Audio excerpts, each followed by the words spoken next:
Syaratnya adalah Hamas harus dilucuti senjatanya. Gara-gara kalian nih kami menderita gitu ya.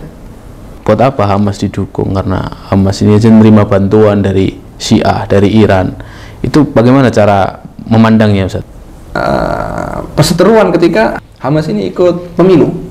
Nah kebetulan saat ini yang gembosi saudara-saudara kita yang mungkin tinggal di sebelah-sebelah kita. Gitu.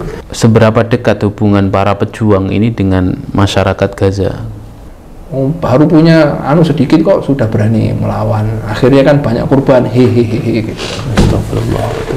Sejak 2004-2005 diblokade dan dibangun tembok yang memisahkan Gaza dari dunia luar setinggi 8 meter.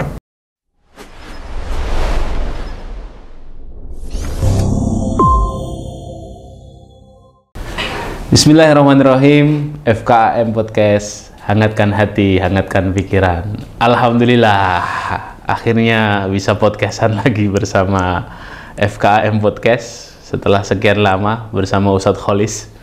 Saat ini saya bersama Ustadz Faiz Baraja. Masya Allah, kefahal Ustadz? Alhamdulillah. Sehat Ustadz? Alhamdulillah. Baru pertama kali kesini Ustadz? Baru pertama kali. Ya, semoga bisa sering-sering Ustadz kita ngobrol. Insya Allah. Insya Allah. Ustadz Faiz Baraja ini saat ini sedang menjadi salah satu punggawa di satu yayasan khidmat kepada umat Ustadz ya. Nama yayasannya apa Ustadz? Yayasan Kita. Kita itu singkatan? Singkatan. Yayasan Khidmah Indonesia untuk Tanah Amanah. Untuk Tanah Amanah? Ya. Tanah Amanah ini maksudnya? Tanah Amanah ini tanah-tanah yang diberkahi oleh Allah SWT yang disebutkan dalam nas-nas syariah, diantaranya negeri Syam, yaitu Palestina, Suriah. Ya. Kemudian negeri Yaman. Negeri Yaman adalah Yaman juga pernah disebut Rasul ya, dalam hadis ya. Dalam hadis Nabi alaihi wasallam sabda, Allahumma barik lana fi Syamina wa Yamanina. Fi Syamina wa Yamanina. Ya, kemudian dan juga tempat-tempat lain ya, semisal Rohingya, kemudian juga para pengungsi Uighur yang di Turki kemudian. Artinya tetap bergerak di kemanusiaan. Bidang kemanusiaan. Dan kita fokus di tanah-tanah yang Allah SWT berkahi itu. Masya Allah. Nah, supaya keberkahannya sampai ke kita. Keberkahannya datang sampai ke Indonesia gitu ya. Ya, Masya Allah. Karena kan di ayat yang di surat Al-Hajj, tentang Nabi Ibrahim, wa najainahu wa lutan ilal ardi allati barakna fiha lil alamin. Kami selamatkan Ibrahim dan Lut ke tanah yang kami berkahi, fiha, di dalamnya, lil alamin, untuk seluruh alam. Mudah-mudahan dengan kita dengan kami ini berupaya menyambung hati ke sana, keberkahannya ya mancar-mancar sampai ke Indonesia. Insyaallah. Itu ya. Khidmat Khidmah Indonesia untuk tanah amanah. Masya Allah.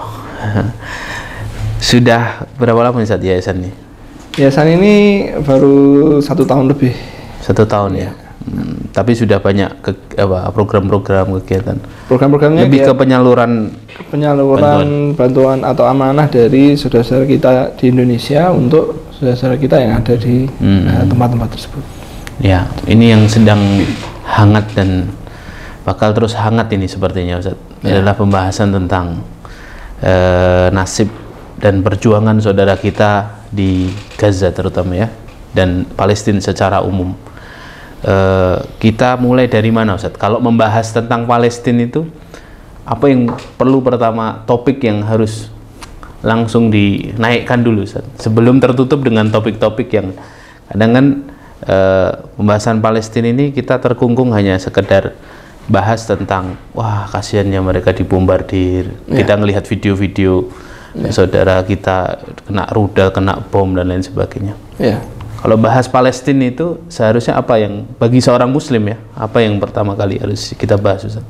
Yang pertama kali kita bahas jika menyebut Palestina adalah tentu tidak bisa lepas dari Masjid Al-Aqsa, Masjid Rasulullah SAW, tempat diisrakannya Rasulullah SAW. Ya, ini yang harus ditanamkan di hati kaum muslimin semua, bahwa Aqsa, Masjidil Aqsa adalah akidah. Baitul Maqdis adalah bagian dari keyakinan kita orang-orang Islam, bahwa adalah masjid kedua yang didirikan oleh Allah Subhanahu wa taala di muka bumi. Ya. Dalam hadis disebutkan masjid pertama yang dibangun di muka bumi ini apa ya Rasulullah? Bilang Masjidil Haram. Kemudian masjid apa? Masjid Elia, yaitu Masjid Al-Aqsa. Kalau kan bainahuma, yaitu berapa jarak antara pembangunan keduanya? 40 tahun. Ya, kemudian setelah kita sadar bahwa Masjidil Aqsa ini adalah akidah, ya, di mana Nabi SAW juga memberikan perhatian. Beliau SAW diisrakan menuju Masjidil Aqsa, disebutkan dalam surah Al-Isra. Kemudian dari situ dimi'rajkan ke langit. Kemudian sholat di situ bersama para anbiya, ruh-ruh para nabi. Dan bagaimana perhatian Nabi SAW tentang Masjidil Aqsa ini kadang terlewat dari perbincangan kita, di mana Nabi SAW menyampaikan dalam riwayat Maimunah, ya, sholatlah di sana. Nabi SAW perintahkan. Beliau ditanya tentang Masjidil Aqsa, bilang sholatlah di sana. Kalau tidak mampu, kirimkanlah minyak untuk menerangi lampu-lampunya. Ini isyarat, ya, isyarat dari Nabi SAW bahwa ya kita itu punya kaitan yang erat di sana. Bahwa beliau menyampaikan sholatlah di sana. Kalau tidak mampu, ya sebagaimana seperti bakal ada isyarat dari Nabi bahwa kita bakal terhalang dari sholat di sana. Kalau tidak mampu, kirimkanlah minyak untuk menerangi lampu-lampunya. Seakan-akan kalau kita terhalang, kita tetap harus punya ikatan terkait Masjidil Aqsa.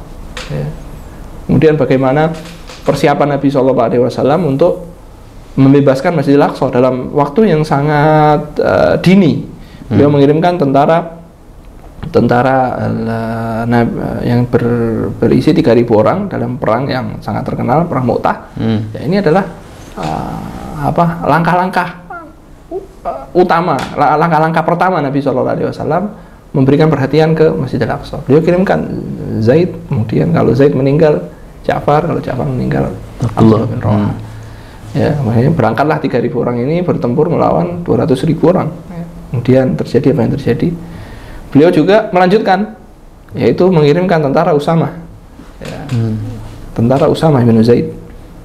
Ya, tujuannya apa? Membebaskan Masjidil Aqsa dari cengkraman Romawi.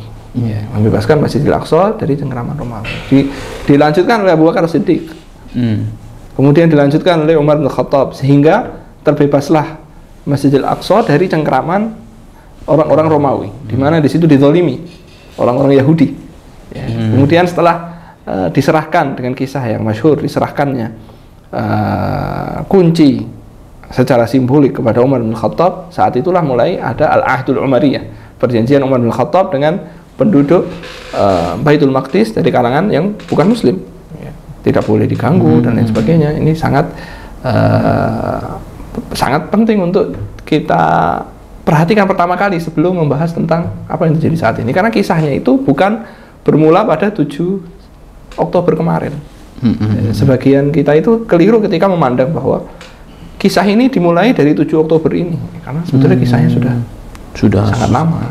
Hingga akhirnya dengan pengkhianatan dari kaum muslimin jatuhlah di tangan kaum salib kembali, ya, di mana saat itu mereka mengepung Baitul Maqdis dan tentara muslim keluar dari situ, ya, tentara dinasti Ubaidiyun, dinasti Syiah Mesir yang saat itu mereka sepakat untuk keluar dan mengosongkan kota dari tentara. Akhirnya masuklah tentara salib dan terjadilah pembantaian yang satu hari itu di halaman Masjidil Aqsa saja dibantai dalam hari itu lebih dari 80.000. Itu di masa siapa? Itu di masa Daulah Bani Saljuk. Saljuk, ya, Daulah Bani Saljuk, Daulah Abbasiyah akhir-akhir. Ya, kemudian artinya sebelum Saljuk itu masih dalam penguasaan kaum muslimin, ya, dari sahabat Umar. Dari sahabat Umar radhiyallahu anhu. Oh. Kemudian 90 tahun berikutnya muncullah sebuah generasi yang Allah SWT siapkan, Salahuddin Al-Ayyubi. Ya. Kemudian dengan kisah yang masyhur merebut kembali Masjidil Aqsa, kembali ke pangkuan kaum muslimin sampai 1917, di mana era lemahnya Daulah Utsmaniyah, Khilafah Utsmaniyah, di mana negara-negara utara Afrika sudah banyak yang lepas, Libya, kemudian Tunisia, Aljazair sudah banyak yang lepas, tinggal negeri Syam saat itu Kemudian kalahlah Baitul Maqdis. Yang ternyata tahun 1916 sudah ada perjanjian Sykes-Picot yang sangat terkenal bahwa negeri Syam ini akan dibagi 4, ya, akan dibagi 4, dan Suriah diberikan kepada Prancis, kemudian Lebanon diberikan kepada Prancis, Yordania dan Palestina diberikan kepada Inggris. Ya.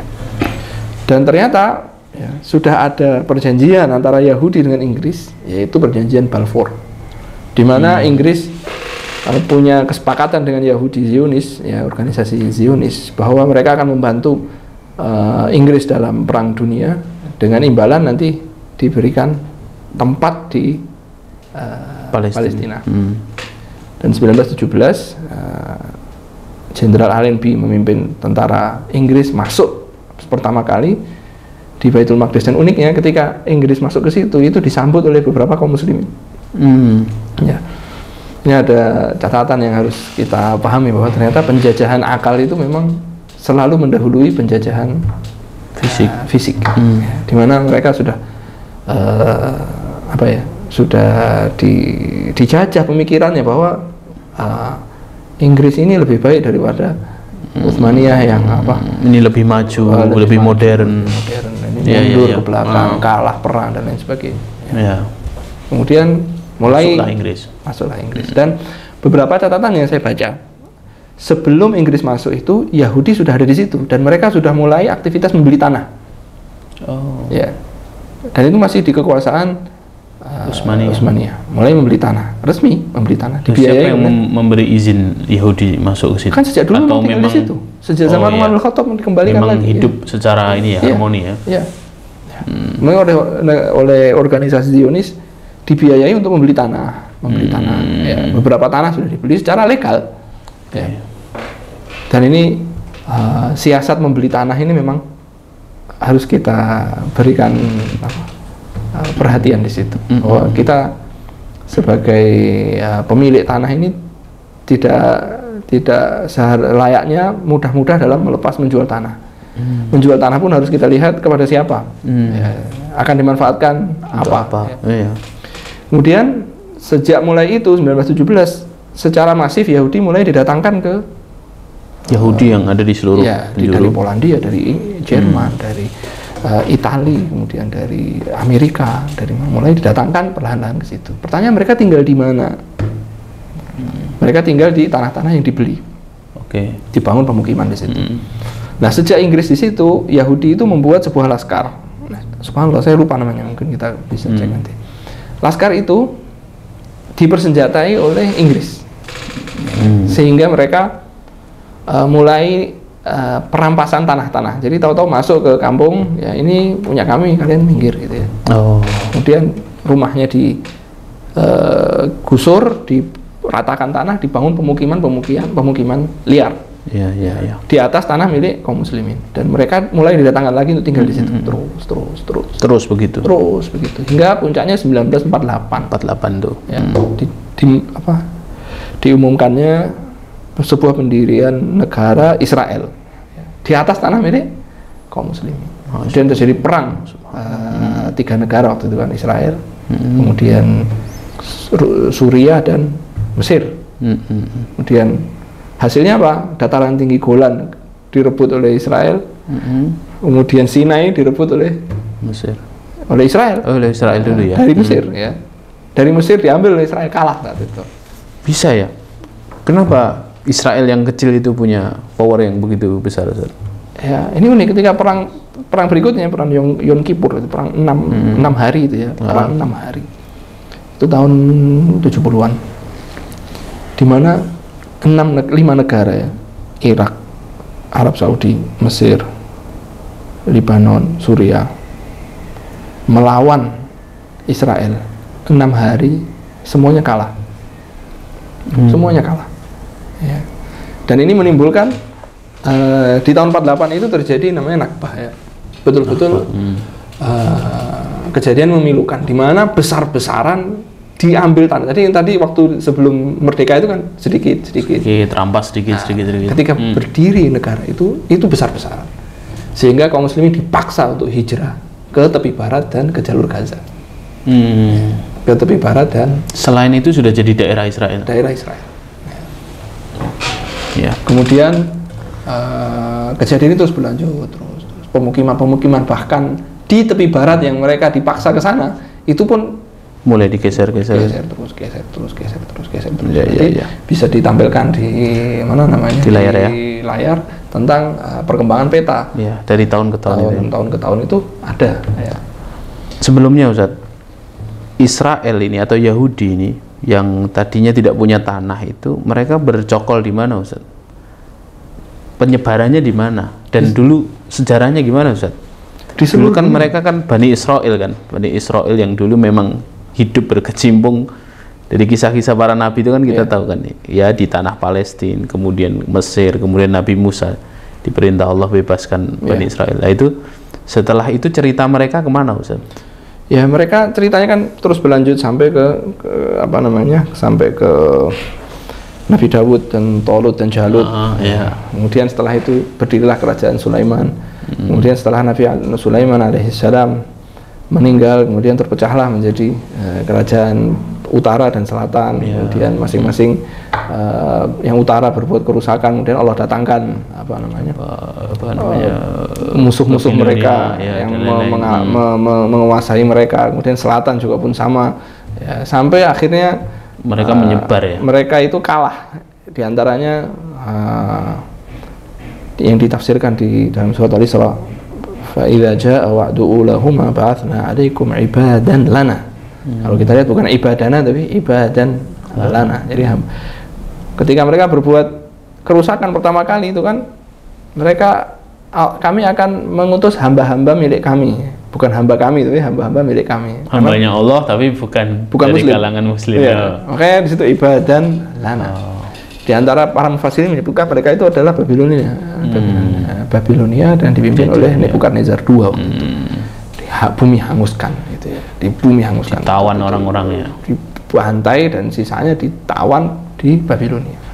Awalnya dari situ ya. Ya. Babilonia kemudian diserang kan oleh. Kemudian Babilonia diserang oleh Yunani, jadi perangan. Kemudian antara Romawi dan Persia juga. Perkulitan sejarah, sehingga akhirnya mereka menyebar. Dan sampai dikuasai oleh orang-orang Romawi, hingga Nabi Isa, kemudian Nabi Muhammad SAW, mereka tersebar di mana-mana. Sehingga mereka secara resmi meminta kepada Sultan Abdul Hamid II, dan pendiri gerakan Zionis itu, Theodor Herzl, secara resmi meminta kepada Sultan Abdul Hamid II untuk diberikan wilayah Yahudi. Mintanya juga di Palestina. Di Baitul Maqdis. Gitu ya. Terus kemarin yang terjadi Zat, kan ramai sekali itu Taufan Al-Aqsa itu apa Zat? Ya. Itu bagian dari peristiwa atau itu sebetulnya rentetan dari kisah ya. Dari mulai rentetan dari perampasan tanah ya. Dan juga Taufan itu satu daerah. Taufan itu atau sebelumnya gini, kita kan kadang mikir kan, kenapa sih kok jalur Gaza yang dibombardir padahal Palestina kan banyak, kenapa di tepi barat enggak, kenapa di ini enggak. Makanya kita harus tahu jalur Gaza itu ya, dulu mereka dipaksa untuk hijrah ke jalur Gaza. Kemudian di jalur Gaza pun mereka ingin direbut lagi, cuman kemudian dirampas dikit-dikit gitu ya. Kemudian ketika Intifadah pertama berdirilah gerakan perlawanan. Jadi gerakan perlawanan sebelumnya itu ada ya, PLO, cuman berdasarkan qaumiyah atau apa, nasionalisme Arab ya. Kemudian dianggap gagal, kemudian oleh Syekh Ahmad Yasin dan para ulama menetapkan kita harus buat gerakan baru yang gerakan itu bukan berlandaskan nasionalisme tapi berdasarkan Islam. Ya. Makanya disebutkan Harakah Al-Muqawamah Al-Islamiyah, bukan Harakah Jihad ya. Tapi Harakah Al-Muqawamah Al-Islamiyah, gerakan perlawanan Islam. Ya. Jadi landasannya adalah Islam dan bermarkas di jalur Gaza itu. Hamas itu ya? Ya, Hamas, Harakah ya, gerakan Al-Muqawamah ya, perlawanan Al-Islamiyah, Hamas ya. Kemudian mulailah tahun 87 kalau saya tidak keliru. Kemudian tahun 92, 93 mulai ada laskarnya. Jadi bukan lagi gerakan politik saja atau gerakan dakwah saja, tapi mulai ada laskarnya dengan persenjataan minimal, sehingga Intifadah kedua tahun 2000 mereka sudah berperan di dalam kegiatan Intifadah yang kedua itu. Sudah bukan lagi pakai menjaga wilayah Gaza. Ya, bukan cuma di wilayah Gaza, artinya mereka bermarkas di wilayah Gaza. Punya apa namanya, sayap di mana-mana. Oke. Kemudian terjadi perseteruan ketika Hamas ini ikut pemilu. Ya, pemilu tentunya diselenggarakan oleh Israel, oleh otoritas Palestina yang di pemilu negara Palestina. Iya, tapi tentu kan di balik itu ada Israel. Dan Allah mentakdirkan yang menang secara mutlak itu Hamas. Hamas yang memegang parlemen semua dikuasai, sehingga perdana menterinya waktu itu ditunjuk dari kalangan partai Hamas, yaitu Ismail Haniyeh. Tapi dianulir oleh otoritas, ya tentu mungkin atas tekanan dari penjajah Yahudi. Kemudian mereka memutuskan tidak akan terima dengan anulir ini, dan mereka akan mendirikan pemerintah mereka sendiri di jalur Gaza. Hamas. Kemudian di jalur Gaza itu pemukim liar ini diusir semuanya. Pemukim Yahudi itu diusir semuanya, yang membuat akhirnya jalur Gaza itu diblokade sejak 2004-2005, diblokade dan dibangun tembok yang memisahkan Gaza dari dunia luar setinggi 8 meter, 8 meter ke atas. Dan Gaza ini berbatasan dengan Mesir, dengan pintu Rafah. Ini secara geopolitik sangat penting sebetulnya Gaza ini. Dan Rafah berbatasan dengan Mesir. Jadi secara langsung berbatasan. Nah, kemudian setelah 2004 mereka mengunci Gaza dari darat, laut, dan udara. Mereka juga air mereka yang kontrol wilayah seluas 360 km persegi, dihuni lebih dari 2,5 juta orang. Jadi kalau kita lihat standar kepadatan penduduk sejauh yang saya baca, bahwa satu orang itu tinggal di lebih kurang 3 meter persegi. Di Gaza itu 1 meter persegi diisi 6 orang. Ya Allah. Memang sangat padat sekali. Padat ya. Padat. Sehingga bangunan yang dibangun itu bangunan tinggi-tinggi. Tinggi-tinggi. Untuk apa? Supaya ditinggali oleh banyak keluarga. 7 lantai, 5 lantai, 10 lantai. Ya Allah. Nah, tahun 2008 Yahudi punya prasangka bahwa ketika dibuat ini rakyat Gaza susah, mereka akan berpandangan, pandangan penjajah. Rakyat ini akan menyalahkan menyalahkan pemerintah Hamas, atau pejuang. Gara-gara kalian nih kami menderita. Gitu ya. Sehingga puncaknya tahun 2008 ada invasi. Mereka bombardir Gaza. Wah, pertama kali itu kan bombardir habis-habisan. Ya. Harapannya apa? Makin kuat itu gerakan masyarakat yang mulai merasa gara-gara kalian nih berjuang, kami menderita sengsara dan lain sebagainya. Cuman subhanallah, rakyat Gaza ini justru malah kebalikan apa yang mereka inginkan, makin kuat, makin solid, makin kuat. Kemudian setelah itu mereka masuk invasi militer secara darat. Kan namanya kita ingin sebuah negara ingin menguasai wilayah, nggak mungkin diserang melalui pesawat saja, harus masuk lewat darat untuk memastikan kekuasaan itu betul. Begitu masuk ke darat dihabisi oleh para pejuang. Bahkan sebelumnya tahun 2006, 2007 pejuang ini keluar dari pagar lewat terowongan, kemudian menyerang sebuah tank, dan ditangkaplah seorang tentara namanya Gilad Shalit. Ditahan beberapa tahun namanya, sampai tahun 2011, 2012 atau 2013, saya lupa pasnya. Kemudian ditahan satu orang ini, dan penjajah berupaya mencari, tidak bisa menemukan. Dan terjadilah pertukaran tawanan paling besar di dunia, di mana Gilad Shalit ini ditukar oleh 1.000 kaum muslimin. Pertukarannya 1.000. Nah, tahun 2008, kemudian tahun 2010 perang lagi, dibombardir lagi 2000 sampai 2000. Tapi dengan jeda ya itu ya. Ya ketika diserang habis-habisan, kemudian datang apa namanya? Tentara perdamaian dunia mulai bersuara berhenti dulu. Menekan secara politik, kemudian berhenti. Kemudian diizinkan untuk masuk bantuan. Nanti perang lagi. Polanya seperti itu. Polanya seperti itu. Setahun 2 tahun perang lagi. Hanya mulai 2022 kemarin. Polanya berbeda. 2022. Saiful Quds, perang. Mereka kalau setiap pertempuran diberi sebuah nama gitu. Jadi ada nama-namanya ya. Saiful Quds, perang Saiful Quds. Melihat betapa masifnya kaum muslimin, tentara Yahudi itu melecehkan Masjidil Aqsa, menangkapi itu pada puncaknya, sehingga pejuang mengingatkan, jangan stop, kalau enggak kami balas. Akhirnya tahun 2022 betul dibalas, dihujanilah daerah-daerah pusat pemerintahan Zionis ini, kayak Tel Aviv. Iya, dengan roket-roket milik pejuang. Itu roket-roket rakitan ya? Roket-roket rakitan. Atau roket-roket bagus? Bagus.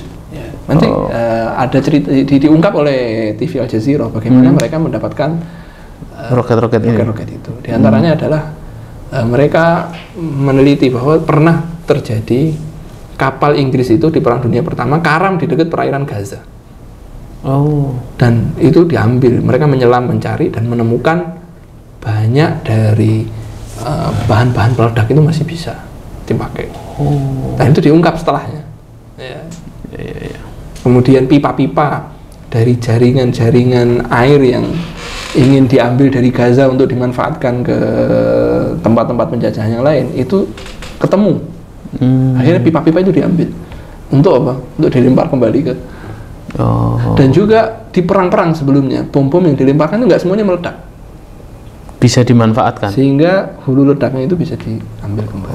Dan jumlahnya ribu. Terus yang hasil 2022 itu? 2022 itu kan ada di Tel Aviv, katanya ada apa namanya? Iron Dome. Ya, Iron Dome itu dari Amerika. Jadi Amerika ini membantu tanpa batas. Ya, ratusan juta dolar, ratusan miliar dolar untuk persenjataan dan semuanya.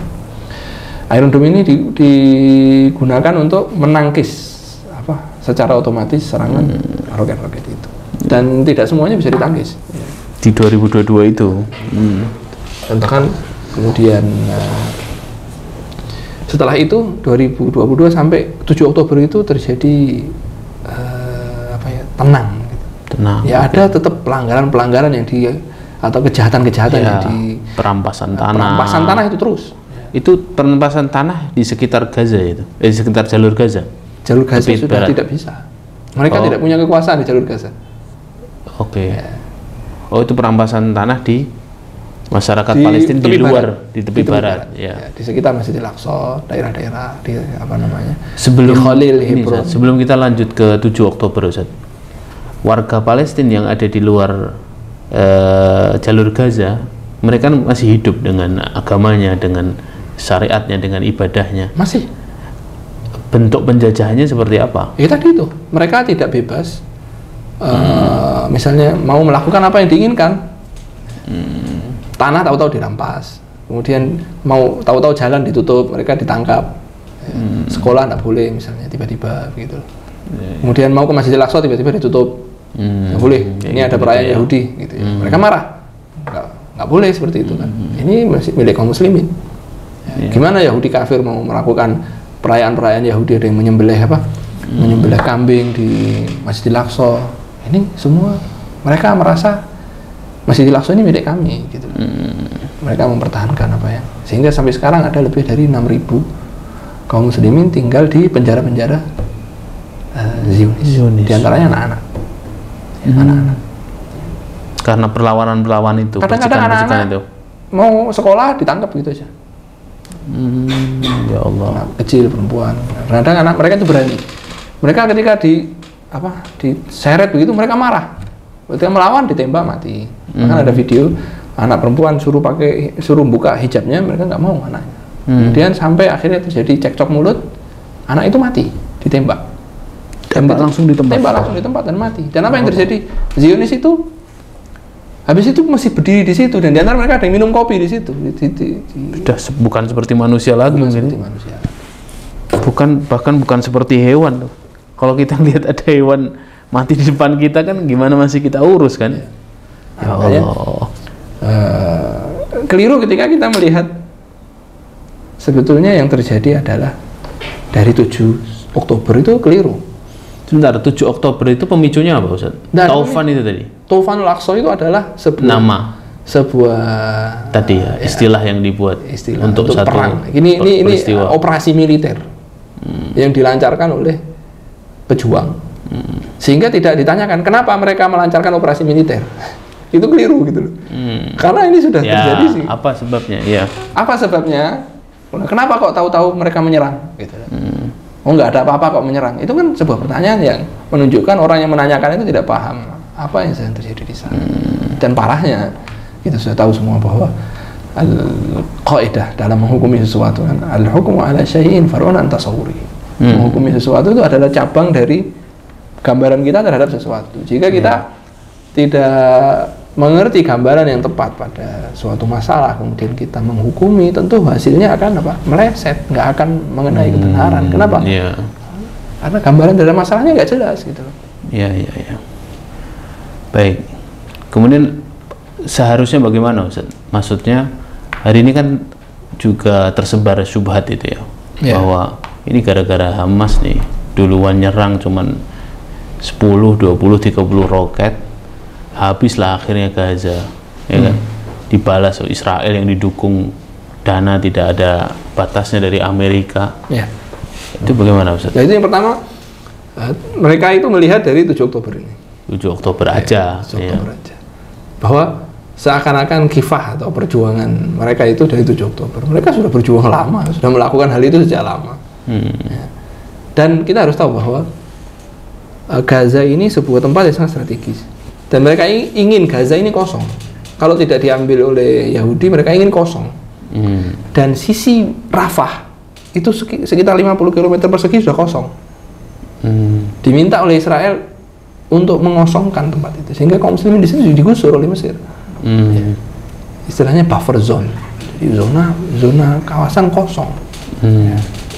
Dan upaya untuk itu sudah lama. Gitu loh. Jadi keliru ketika gara-gara kaum muslimin menyerang akhirnya Gaza dihabisi. Itu menghabisi Gaza itu sudah keinginan mereka sejak dulu gitu loh. Jadi bukan gara-gara mereka melawan atau enggak, tetap akan dihabisi gitu. Artinya menyerangnya ini bentuk perlawanan. Bentuk perlawanan, pembelaan. Yang memang harus dilakukan. Yang memang sudah dilakukan dan terus dilakukan dan memang harus dilakukan gitu. Dan 7 Oktober ini mereka menyerang dengan strategi militer yang saya baca dari komentar-komentar para pengamat. Strategi ini akan dipelajari di kampus-kampus militer sampai mungkin beberapa puluh tahun ke depan. Serangannya berarti tidak? Sangat berarti. Sangat berarti. Kita tadi cerita bahwa kaum muslimin yang dikepung di sebuah penjara seluas 360 km persegi tadi. Ternyata ketika melancarkan serangan mereka menggunakan teknologi tinggi. Jadi tembok itu dilengkapi dengan radar, kamera. Dan kamera itu dinonaktifkan dulu oleh para pejuang dengan menggunakan drone. Jadi mereka punya drone. Drone itu ada bom yang dibawa sehingga sangat tepat sekali sasarannya. Diletakkan bom itu kemudian mati. Mati. Kemudian tembok itu dibom, dihancurkan. Untuk masukkan barang. Untuk keluar mereka para pejuang. Untuk keluar. Sehingga agar jarak lebih dekat. Mereka keluar ini, di luar tembok itu ada namanya, mereka sebutnya Ghilaf Gaza. Ada beberapa pos-pos militer di situ. Nah, ini yang diserang oleh mereka. Ini yang diserang mereka. Sehingga mereka keluar naik motor, naik mobil gitu kan. Dalam kondisi mungkin tidak siap ini ya. Pagi hari. Dan tidak ada informasi intelijen apapun. Kemudian apa yang mereka lakukan? Mereka menggunakan serangan darat, laut, dan udara. Dari darat tadi naik motor, naik mobil, jalan kaki. Kemudian dari udara naik yang sangat viral itu kan, terjun payung yang yang mereka terbang gitu ya, terbang kemudian lewat roket dan lewat laut. Mereka punya pasukan komando. Jaraknya dekat antara ini Ustaz, Berapa kilometer? jalur Gaza dengan pusat pemerintahan seperti Tel Aviv ya. Agak jauh. Agak jauh. Ya, agak jauh. Tapi wilayah yang diserang oleh hilafnya tadi, Hilaf Gaza itu yang sudah berhasil diambil, yang sudah berhasil diserang dan dihancurkan itu sudah lebih dari luasnya Gaza itu sendiri. oh Ya, iya, lebih iya. dari luasnya Gaza. Dan sekarang dalam kekuasaan kaum Mereka muslimin kembali. Tapi saya tidak tahu apa yang terjadi di sana. belum Karena ada lagi informasi ya. Hanya saja kalau kita mengamati dari juru bicara bahwa mereka sepertinya mereka tidak pulang, tapi tinggal bersembunyi di situ. Karena mereka sudah mungkin sudah mempelajari akan ada serangan darat. Jadi dengan mereka berupaya untuk ketika musuh masuk, mereka justru ada di belakangnya. Musuh, seperti yang dilakukan di 2008. Akhirnya serangan baliknya ini dari udara saja. Tidak ada. Ada informasi tidak Ustaz, atau data yang menyebutkan seberapa dekat hubungan para pejuang ini dengan masyarakat Gaza? Artinya ketika mereka melakukan ini kan serangan Taufan ini, 7 Oktober ini, masyarakat Gaza ini sebenarnya sudah siap sebenarnya. Kita bakalan dibombardir nih. Mereka sudah tahu.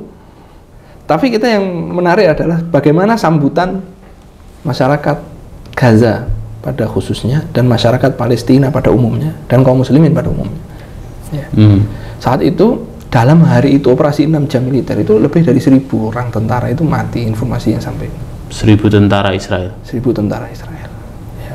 Mereka menyebutnya sipil ya, tapi sipil mereka itu bukan sipil, kan mereka itu khidmah 2,5 tahun itu di wajib militer 2,5 tahun. Ya.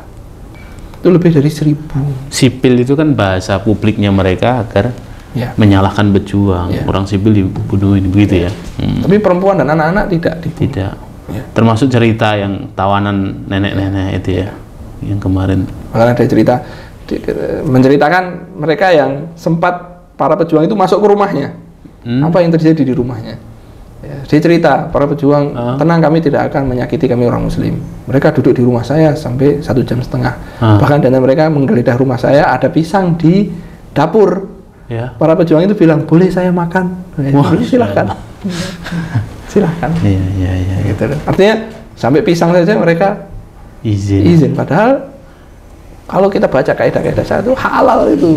Hartanya. Jadi mereka orang-orang yang berakhlak kan ya. Iya, sangat berakhlak. Ya. Tidak pesannya jelas dari rekaman pimpinan Brigade Izzuddin Al-Qassam, Muhammad Ad-Daif, yang sampai hari ini untuk fotonya saja penjajah Yahudi itu tidak punya fotonya. Muhammad Ad-Daif berupaya berkali-kali dibom lewat udara. Itu panglima perangnya Al-Qassam. Sehingga namanya itu sangat populer di kalangan Palestina. Sehingga mereka ketika menghina para Yahudi pemukim liar itu, awas, habis ini Muhammad Daif datang. Tentaranya Muhammad Daif datang. Gitu ya. Sehingga ketika, dan itu juga mungkin jadi momok ya bagi Israel ya. Benar. Sehingga Israel itu punya sirine ketika roket para pejuang ditembakkan, sirine itu berbunyi.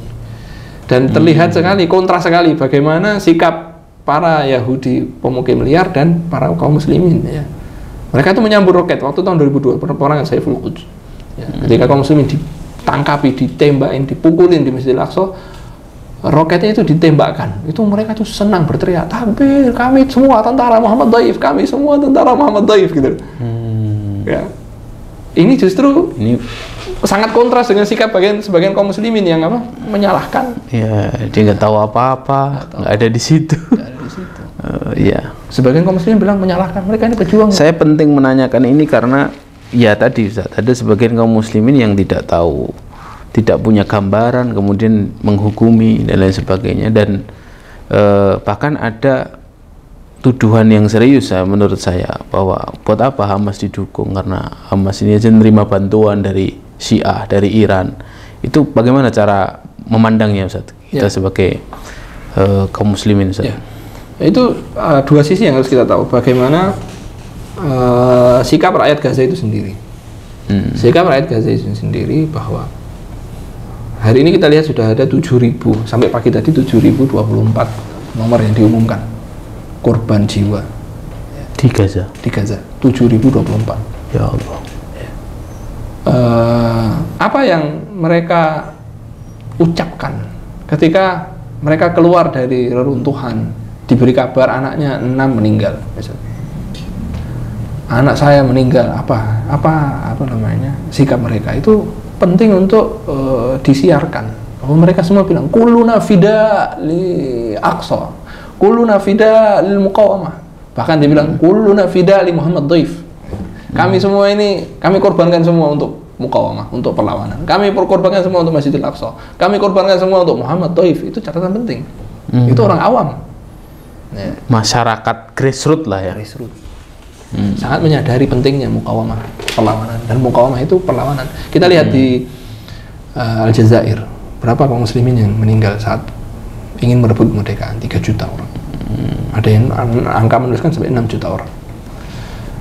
Di Vietnam ketika tentara Amerika menjajah Vietnam, apa yang terjadi? Perlawanan, berapa korban jiwa? Ya. Di manapun sebutkan sebuah perang kemerdekaan, ya. Di Libya misalnya, berapa kaum muslimin jatuh, yang gugur dalam perlawanan yang dipimpin oleh seorang legendaris Syekh Omar Mokhtar, ya. Yang saat itu naik kuda menggunakan senapan rakitan ringan melawan Italia yang punya pesawat, yang punya ya kisahnya sama, selalu ada yang mendukung, ada yang gembosi gitu. Nah kebetulan saat ini yang gembosi saudara-saudara kita yang mungkin tinggal di sebelah-sebelah kita gitu. Tapi fakta ya bahwa Hamas menerima bantuan dari yang kedua Iran. Yang kedua mereka menerima bantuan dari Iran, bantuan keuangan, bantuan mungkin teknologi, Allahu a'lam bantuan apa, dan itu diiyakan oleh kepala biro politik Hamas, namanya Khalid Mish'al. Tapi dia bilang begini dalam wawancara yang dilakukan di sebuah TV, tersebar, ini sudah lama gitu. Ini bahwa beliau ditanya kenapa kamu menerima dari Iran, dia bilang kami tidak mengetuk pintu Iran, kami dulu mengetuk pintu saudara-saudara kami orang Arab, kami orang Islam, kami mengetuk negara-negara saudara-saudara kami orang Arab dan Islam, tapi tidak ada jawaban, dan kami tetap akan mengetuk dan akan terus mengetuk, tapi orang Iran yang mengetuk pintu kami, masa kami tolak gitu loh. Dan di sisi lain negara-negara Arab ini di bawah tekanan Amerika dilarang untuk mengulurkan tangan, mengulurkan atau membuat hubungan dengan Hamas, karena Hamas ini dianggap organisasi teroris karena upaya perdamaian yang dilakukan itu ditolak oleh Hamas. Perdamaian dalam tanda kutip. Ya, karena perdamaiannya unik. Ya. Perdamaiannya adalah solusi 2 negara. Solusi 2 negara ini kan curang. Aslinya mereka bukan negara kan? Nah, misalnya ada orang masuk ke rumah kita, terus orang itu bilang ini rumah saya, tentu kita marah. Kemudian terjadi keributan, terus tetangga datang, ada apa ini ribut-ribut? Kita bilang ini lo masuk ke rumah saya, bilang ini rumahnya. Ya udah jangan ribut-ribut. Bagi 2 aja rumahnya. Nggak masuk akal. Ya. Kemudian di Kharitatut Thariqis Salam, yaitu peta jalan damai. Jadi ada perjanjian peta jalan damai. Siapa yang menginisiasi? Uni Eropa, kemudian Amerika, kemudian Rusia ikut di situ. Tapi Yahudi menolak. Syaratnya adalah Hamas harus dilucuti senjatanya. Tidak boleh ada kekuatan bersenjata di negara yang akan diberikan oleh dunia kepada Palestina. Jadi Palestina, nih kamu kasih negara, tapi nggak boleh ada senjatanya. Hamas menolak ini. Iya. Ketika menolak itu dibilang, oh kamu ini tukang ribut. Sama seperti orang yang tadi masuk ke rumah kita, kemudian udah dibagi 2 aja. Tentu yang punya rumah nggak mau. Ketika nggak mau, ente ini nggak suka damai. Ente sukanya ribut. Nah, bahasanya dunia yang suka ribut itu kan teroris. Oke, Masya Allah. Kalau dalam pandangan geopolitik Ustaz, hari ini kan sering ya Amerika itu jelas mendukung Israel, tapi Amerika itu sering ini ya dalam peperangan antara Amerika dan China ya, itu kan sering Amerika mengangkat isu Uighur untuk menyerang China. China pun sebaliknya kan mengangkat, membela, dalam hal ini membela Palestina. Ada nggak pembelaan dari negara-negara komunis ini kepada Palestina, misalnya membantu dana bantuan ini? Ada nggak data Ustaz? Sebenarnya sekarang ini kan upaya yang ditempuh oleh biro politik adalah bagaimana bisa memasukkan bantuan, karena bantuan itu sangat minim. Setiap hari untuk saat hidup normal itu ada 400 sampai 500 truk bahan pangan, obat-obatan itu masuk. Bantuan. Ya, itu tidak ada perang. Ya, mereka butuh bensin, kemudian dan semua atas persetujuan dari penjajah dan dari Mesir. Ya, itu satu hari 400 sampai 500 truk. Dalam keadaan perang ini, menurut keterangan organisasi PBB yang ada di situ, UNRWA, itu minimal adalah 200 truk. Saat ini yang masuk baru 20 sampai 40 truk tiap hari. Ya Allah. Sekarang ini truk yang masuk, kita lihat di video kemarin Rafah dibuka itu baru 20. Ada video yang sampai kepada saya ketika dibuka truk kontainer, ketika dibuka cuma ada 50 dus kecil obat-obatan, kosong, nggak ada apa-apa. Kosong, nggak ada apa-apa. Dan bensin ini sangat dibutuhkan. Kenapa? Listrik dimatikan. Dan ketika perang 7 Oktober kemarin, Menteri Pertahanan Israel Yahudi laknatullah alaih ini, dia bilang apa?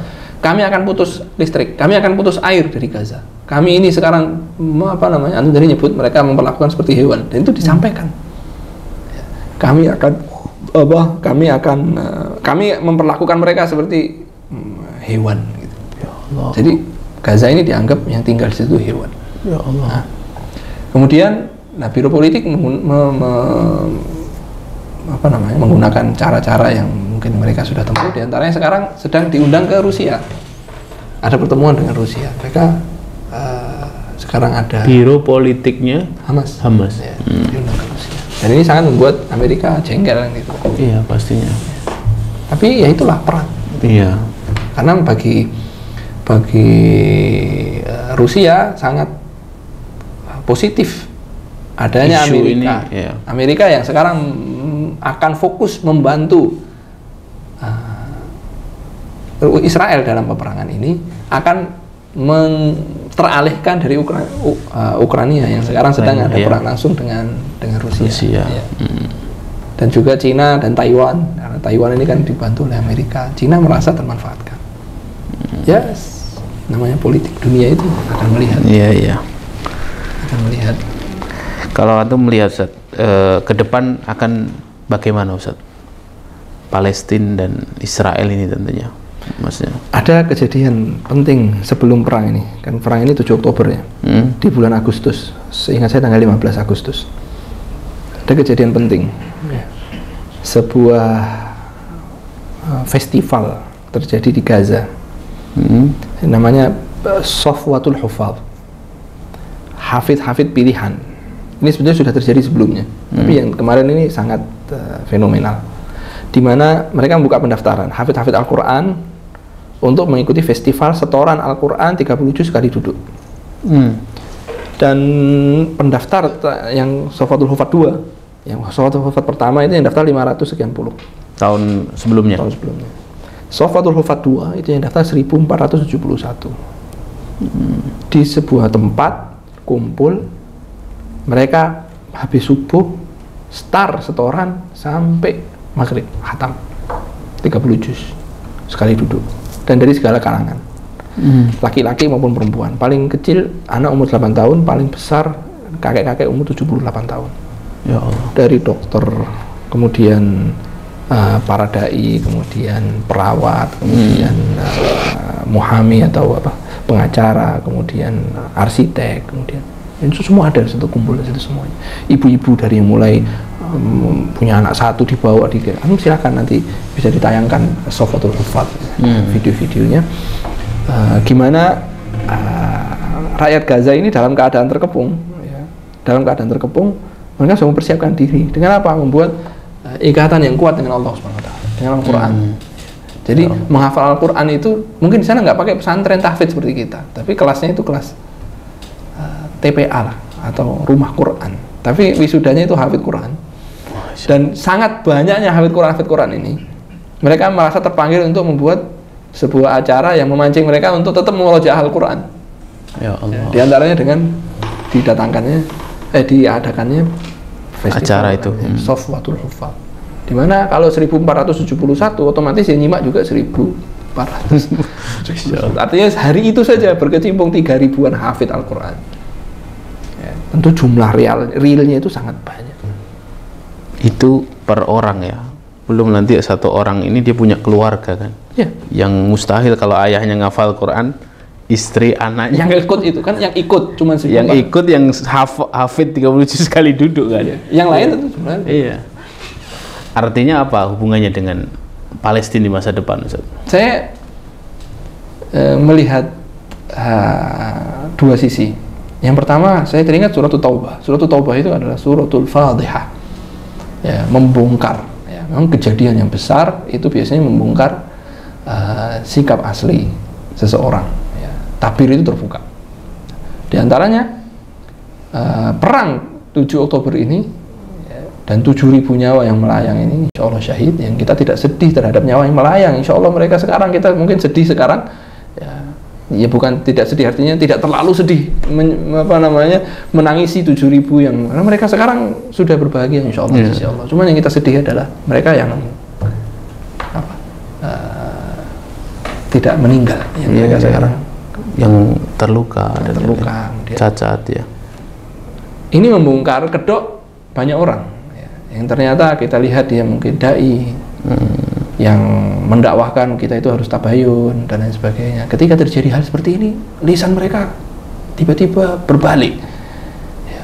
Ya. Ya. Bahkan salah seorang dai, ya, alumni Timur Tengah, ya, itu posting di media sosial, itu saya screenshot untuk bukti, gitu ya. Itu menertawakan. Baru punya sedikit kok sudah berani melawan, akhirnya kan banyak korban, hehehe gitu. Astagfirullah. Ya. Kemudian terus ada yang mengatakan Hamas ini Syiah, Hamas ini Syiah, dan beberapa mereka saya surati secara jabri. Di antara isi suratnya adalah saya cantumkan ayat satuktabu syahadatuhum wa yus'alun. Persaksian mereka ini akan ditulis oleh Allah SWT, mereka akan ditanya nanti. Ditanya oleh Allah SWT. Mereka bukan Syiah, mereka Ahlussunnah wal Jamaah. Artinya terbongkar yang semua kedua. Ya, mana negara-negara, mana negara-negara politikus ini terkuak semua, terbongkar semuanya. Ya, sampai pemain bola itu ditunggu. Kamu orang Mesir kok? Ya, Muhammad Salah kan terkenal. Kamu orang Mesir kok nggak ngomong-ngomong, diam sehingga followernya di media sosial berkurang sampai sekian juta. Baru beberapa hari yang lalu dia ngomong gitu ya. Artinya sampai sekelas artis-artis mereka berlomba-lomba untuk punya kalimat yang sebetulnya mereka itu mendapatkan keuntungan pribadi dengan mereka mendukung.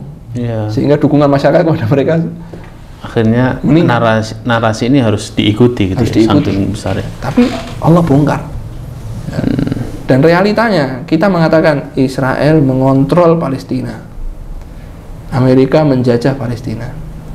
Perang ini membuktikan bahwa sebetulnya Israel dan Amerika, Yahudi dan Amerika ini itu menjajah seluruh dunia, kecuali Palestina gagal mereka. Ya. Mereka berhasil menjajah semua sehingga negara tetangga itu tidak berani ngomong. Bahkan ada perkumpulan negara Arab di Mesir menyikapi Gaza ini. Tidak ada bayan khitaminya, tidak ada konklusinya apa, hasilnya apa, itu nggak ada. Jadi perkumpulannya tidak ada hasil. Ya cuma ngomong kita harus bela. Hatta bayan resmi, ya, pernyataan sikap nggak ada. Nggak berani keluar. Nggak ada, bukan nggak berani keluar. Ya. Jadi ya mereka betul-betul Allah bongkar hakikat. Bahkan 2 hari lalu, 3 hari lalu, seorang pejabat militer Amerika mengatakan secara gamblang, ya, ini adalah perang agama dan kami mendukung Israel. Carilah kalian tempat yang aman dan sebagainya. Kalimat yang panjang.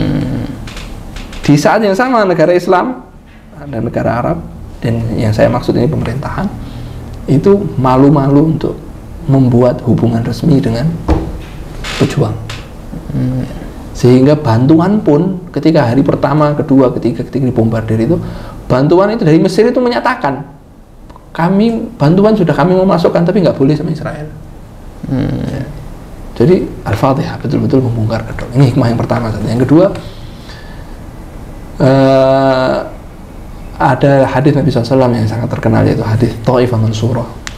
Ta'ifah Mansurah ini betul-betul hari ini sangat nampak sekali buat yang mau tadabbur.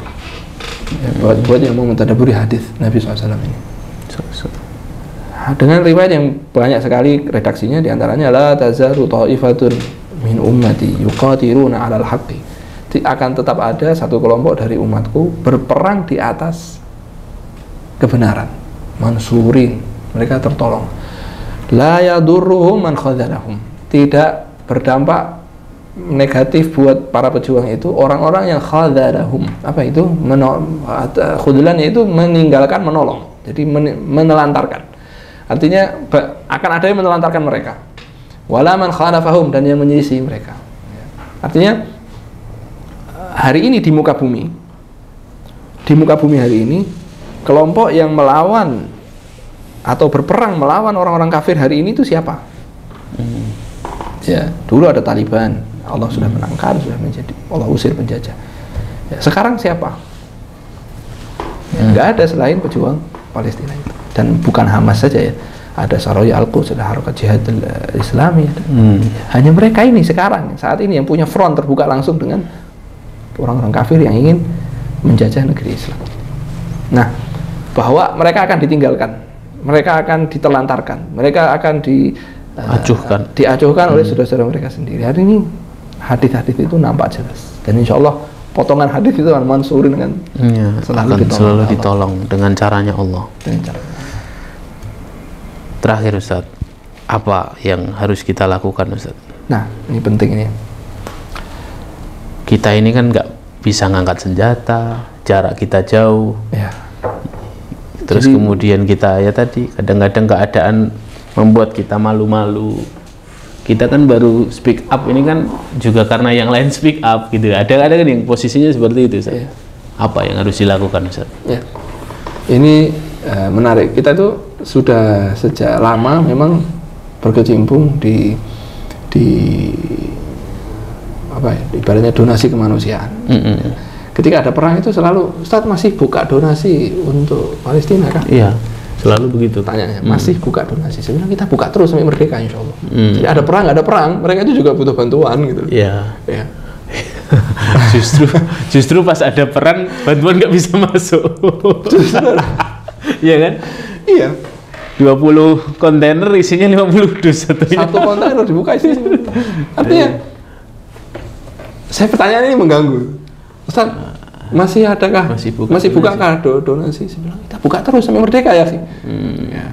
Oke. Karena qadiyahnya itu tadi, kita bangun di atas ilmu, di atas keyakinan bahwa kita ini mau merebut Masjidil Aqsa, bukan mau membantu orang yang kelaparan gitu. Iya, ini sekaligus Ustaz, sebelum Anda lanjutkan ke poin berikutnya Ustaz. Hari ini kan ada suara-suara Ustaz, kalau kita bantu pun percuma, mereka diblokade, Rafah aja masih ditutup. Itu gimana Ustaz? Alhamdulillah, insya Allah akan tetap dibuka oleh Allah jalan-jalan. Mereka ingin, kita harus mereka yuriduna liyutfi'u nurallah. Mereka ingin memadamkan cahaya Allah di Gaza ini, di Gaza. Wa ya'ballahu illa yutimma nurah. Allah menolak kecuali akan tetap. Ya, terus Ustaz, gimana Ustaz? Apa yang antum maksudkan dari perkataan tadi itu Ustaz? Ini mengganggu saya. Apa masih buka donasi? Seakan-akan mereka donasi itu membutuhkan. Artinya ada 7.000 orang meninggal saat ini. Taib 7.000 ini rumahnya hancur. Dan sekarang musim dingin mulai mengetuk pintu. Dan musim dingin Syam ini sangat ekstrim. Kemudian dari 7.000 ini ada orang tua yang anaknya hidup. Ya. Yang setelah andaikan hari ini perang selesai. Ya, andai kan hari ini perang selesai, anak kecil ini sampai dewasa siapa yang mau andai kan perang selesai, blokade masih, ya rumah sakit ini tetap butuh obat. Iya. Indonesia punya rumah sakit di situ, Kuwait punya rumah sakit di situ, ya. Bahkan orang Kristen punya rumah sakit di situ. Rumah sakit Mak Madani yang kemarin ya, berisi orang-orang sakit yang dibom oleh orang Yahudi. Rumah sakit isinya anak-anak kecil, isinya orang sakit, isinya orang ngungsi ke situ, dibom habis. Ya, rumah sakit yang saat itu meninggal 700 sampai mungkin korban bisa sampai 1000 orang. Ya Allah. Nah, apa yang harus kita lakukan gitu kan? Jadi pertanyaan ini terlambat sekarang, gitu ya. Tapi ini bagus. Akhirnya memancing kita untuk apa? Bertanya apa yang harus kita lakukan. Yang pertama kita ketika sadar bahwa sesungguhnya kita itu harusnya di sana merebut Masjidil Aqsa. Cuman kita nggak bisa ke sana. Mereka saudara-saudara kita itu mewakili kita di sana. Ibaratnya kalau kita bilang ada garis depan, ada garis belakang. Mereka yang di garis depan, kita ini yang di garis belakang. Jangan sampai kita di luar lapangan jadi penonton. Gitu. Apa yang bisa dilakukan oleh orang yang di garis belakang untuk mendukung di garis depan? Satu, doa. Kita nggak bisa mengangkat senjata, ya silahul mukmin, doa. Kita doa, maka disyariatkan qunut nazilah di 5 waktu, subuh, zuhur, asar, maghrib, isya. Ini risalah buat kaum muslimin yang mendengar ini untuk melaksanakan qunut nazilah. Ini minimal. Ya. Kemudian jangan ada kata-kata saya bisanya cuma doa lah. Nah, kita bisa lebih. Ya, ada donasi bisa kita sampaikan. Sampaikan donasi. Ya. 5.000, 10.000, 100.000, 1 juta, sampaikan kepada mereka. Ya. Dan yang ketiga, ini tidak kalah pentingnya adalah kita sebarkan pengetahuan yang benar tentang Masjidil Aqsa. Kita sebarkan pengetahuan yang benar tentang apa yang terjadi di sana kepada kaum muslimin. Ya, podcast ini menjadi mudah-mudahan menjadi upaya saya pribadi untuk yang menyebarkan informasi yang benar itu tadi. Iya, Masya Allah. Sehingga ya kalau kita ditanya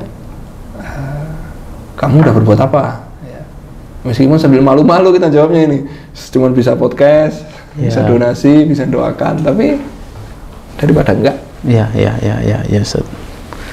Doa, kontribusi, bisa harta, bisa narasi, Ustaz. Iya. Boykot juga ini. Beberapa gerai semoga sudah tutup di Timur Tengah. Gitu ya. Dan menarik.